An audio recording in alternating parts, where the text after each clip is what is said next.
Good question. And none of us have our Swami hat to tell you specifically how it's going to work out. We think this is a major component, but in the end, it's a multifaceted problem. Until we can get our friends in Indiana and Michigan and Canada also address this in some of the same ways, we're going to continue to have issues. But certainly, we're trying to do our part to move the ball forward. Senator Gardner, Senator Peterson? Well, in fact, I was just sharing with Senator Peterson, we were both going to mention that it's not all about Ohio. It's about Indiana and Michigan and Ontario, at least those states. And we are encouraged that there may be a summit or some type of regional conference where leaders of these states can come together, environmental leaders of these states can come together and look at each other across the table and take a more comprehensive regional approach. Because we know, and depending on the percentages, we know that a fair percentage of even the nutrient runoff going into the Maumee River actually comes from Indiana and Michigan, and from other industrial and waste that comes from other areas of the region. So, very important point, Mr. President, and we look forward to expanding now these efforts to include our neighbors. Speaker? Yep. Look, this is what the President's sentence says correct, but we also need to remember that the administration is already enacting through Director Butler and others, through the Council of the Lakes, the Great Lakes and others, already having this conversation with our political partners all across the lake. And it's important to keep that in mind, that this is not just Ohio's problem.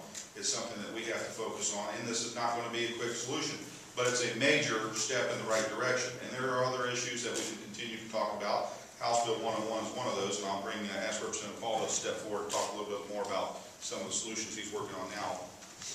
Thank you, Speaker. And yes, this is, as the Speaker says, it's a major step, but we know full well that I have a resolution I'll be putting forward with working with the other, encouraging the governor and his commission to work forward in a leadership way of focusing on the other states. As we know, water does not stop at borders.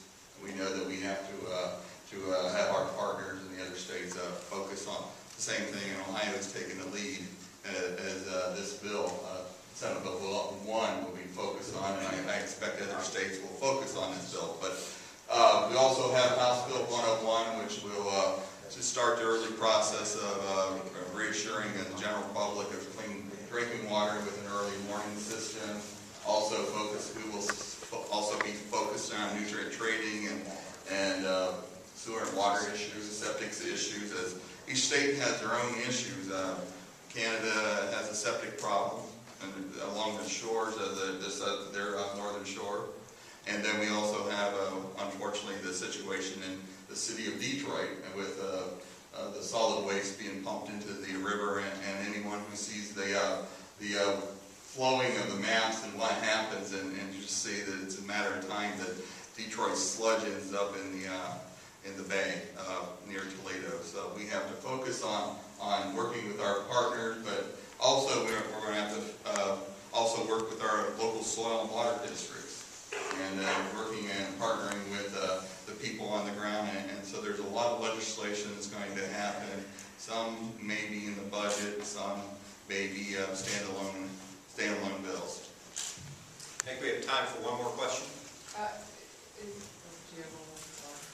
I was going to ask Senator Gardner if you can say how much of the overall flow of phosphorus into Lake Erie from Ohio do you think this bill will actually reduce to, like 1%, 50%? Maybe you quantify something? Well, actually, there's simply no scientist or agronomist that could answer that question. But it does bring up an important point, that sometimes farmers acting in complete good faith and appropriate best ag practices. Let's say you might apply fertilizer on a Monday, and there's no rainfall, there's no rain event expected for 3 or 4 days, and 3 days later we get a 4-inch rain. That is a completely unpredicted major rainfall event. We know that major rainfall events have increased between 37 and 52% over the last 10 years. That is just a fact of life in agriculture country that is impossible to predict, and therefore impossible to predict how meaningful this legislation might be. We know it's a step forward. We know it's fundamentally, and the agriculture community has agreed that it's the right thing to do. We appreciate their involvement and support in this. But there's no way that, I know people are looking for precise answers as to exactly what will happen with this legislation.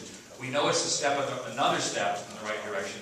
We know it's meaningful, but until you tell me what the temperatures are, what the wind direction is, what the rainfall events are, it's impossible to know just what kind of impact this may have on the lake. Those are just fact of life issues that agriculture and all of us confront every year. The other thing I'll mention too is, look, this is the importance, Marcus, of the 3-year review.